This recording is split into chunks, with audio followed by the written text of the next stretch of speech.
I give the floor to the representative of India. Mr. President, thank you for organizing this debate on the situation in Afghanistan. And thank you for providing us an opportunity to speak on an issue which forms a very important part of the peace and security debate that we have at the United Nations Security Council. We thank Ambassador Yamamoto for his reflections on the current situation. Mr. President, we were happy that Foreign Minister of Afghanistan addressed the Council earlier today. We had welcomed His Excellency Mr. Rabbani in Delhi earlier this month for the second meeting of the India-Afghanistan Strategic Partnership Council. For India, strategic partnership and friendship with Afghanistan is an article of faith. It is not just another relationship or an engagement, but a spiritual and civilizational connect. As a friend of Afghanistan, India supports Minister Rabbani's appeal to the international community to support his country in strengthening the gains made by the Afghan people in the last 15 years. On its part, India has just launched a new development partnership with Afghanistan. We will begin implementing high-impact projects all across Afghanistan using the fresh development assistance of $1 billion announced last year. We will focus on building infrastructure for socio-economic development, enhancing capacities and capabilities of institutions of governance, and promoting skills and capacities of human resources. We welcome and support the announcement by Minister Rabbani on Afghanistan's candidature for the Human Rights Council elections to be held later during the year. The worst violation of human rights are caused by terrorism, and the people of Afghanistan have endured that for long. Mr. President, we have taken note of the strategic review report of the Secretary General on the review of UNAMA. We have also noted the reflections of the Secretary General on the situation in Afghanistan and welcome his findings, especially on the political aspect of the mission in Afghanistan. Further, we welcome the efforts by the Secretary General to address the shortcomings in the functioning of UNAMA, which remains the biggest special political mission of the UN in any country. We hope that it would strengthen the supportive role of the UN so as to enhance the performance in all areas of its mandate. This work must be implemented with regular consultations with the Afghan government.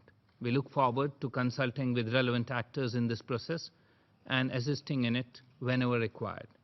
Mr. President, while making our collective efforts here at the UN or at other multilateral settings, we must be mindful to support the strengthening of Afghanistan's sovereignty and stability. The two things anti-government terrorist elements are trying to undermine from their safe havens across the borders of Afghanistan. What Afghanistan needs is not prescriptions, but support for its efforts. The people of Afghanistan should decide what they need and what they want to do, whether it relates to Afghanistan's political and military engagement with its partners or to the differences in its political establishment. The solutions and the approach must be driven by the Afghans and by the Afghans alone.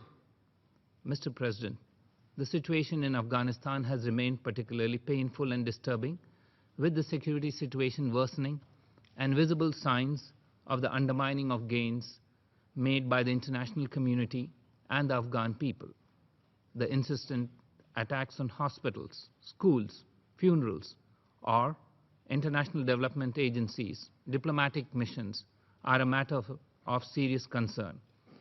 The multiple crises that have been inflicted on Afghanistan have made Afghan territory attractive for criminal and terrorist groups who are well connected to international terror and crime networks. These groups are stealing the resources of Afghanistan, which ought to belong to the people of the country. It is the international community's first and foremost duty to ensure that the forces of terrorism and extremism do not find sanctuaries and safe havens anywhere and at any level. We must not differentiate between good and bad terrorists or play one group against the other. The Taliban, Haqqani Network, Al-Qaeda, Daesh, Lashkar-e-Taiba, Jaish-e-Mohammed, and others of their ilk are all terrorist organizations, many of them proscribed by the UN. They should be treated like terrorist organizations with no justifications offered for their activities. Mr. President, we support the determination to overcome the challenges of security faced by Afghanistan and the willingness of many in the international community to effectively deal with the issue of safe havens enjoyed by the terrorist organizations that pose a threat to the region and beyond.